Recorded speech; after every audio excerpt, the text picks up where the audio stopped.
মোদি বিরোধী আন্দোলনে উত্তাল গোটা ভারত। নিজের গদিতে টান।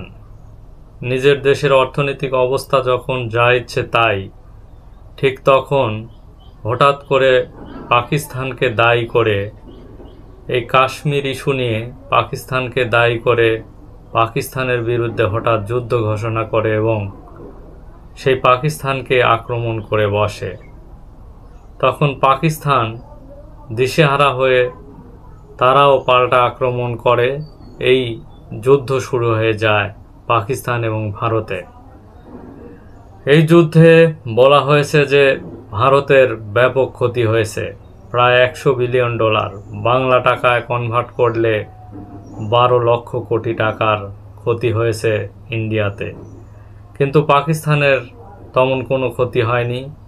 তবে পাকিস্তানে যে ড্রোন থেকে শুরু করে যুদ্ধ বিমান আক্রমণ করেছিল, এই পাকিস্তান খুব সুকৌশলে এই আক্রমণ প্রতিহত করেছে ভারতের বিরুদ্ধে।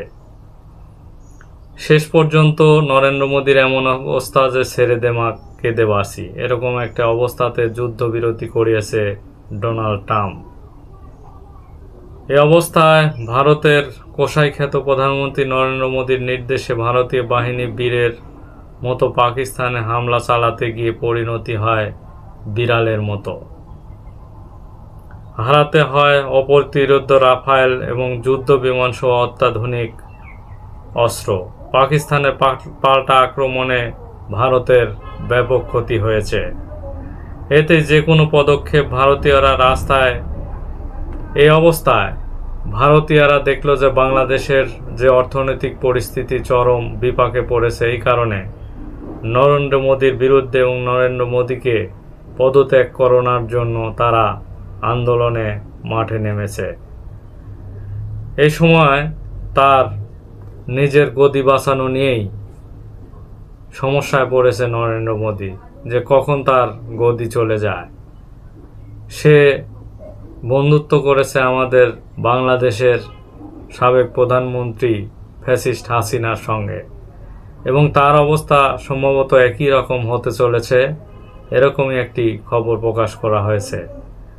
আন্দোলনকারীদের দমন করতে লাঠিচার্জ, গুলি বর্ষণ করছে, এমনকি ধরপাকড় চালানো হচ্ছে দেশটিতে বিভিন্ন রাজ্যে।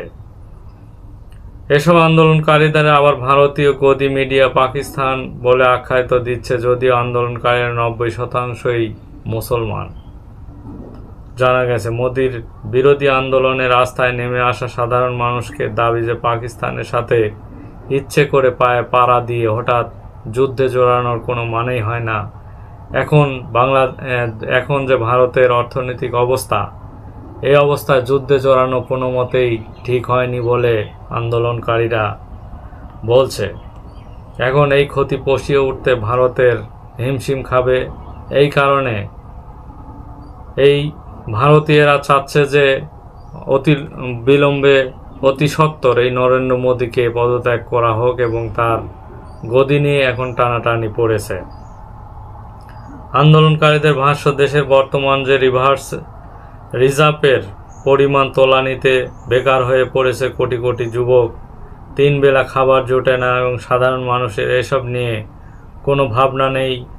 প্রধানমন্ত্রী নরেন্দ্র মোদী অথচ কোনো রকমের প্রাণ ছাড়া তারা বিভিন্ন ধরনের যে এখানে বলা বলি হচ্ছে যে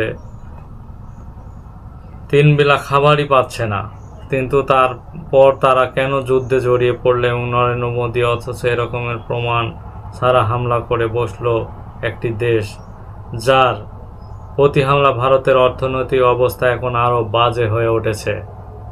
অতএব এই নরেন্দ্র মোদীর সাধারণ জনগণ পদত্যাগ চাচ্ছে। দেখা যাক কি অবস্থা হয় শেষ পর্যন্ত। ধন্যবাদ সবাইকে।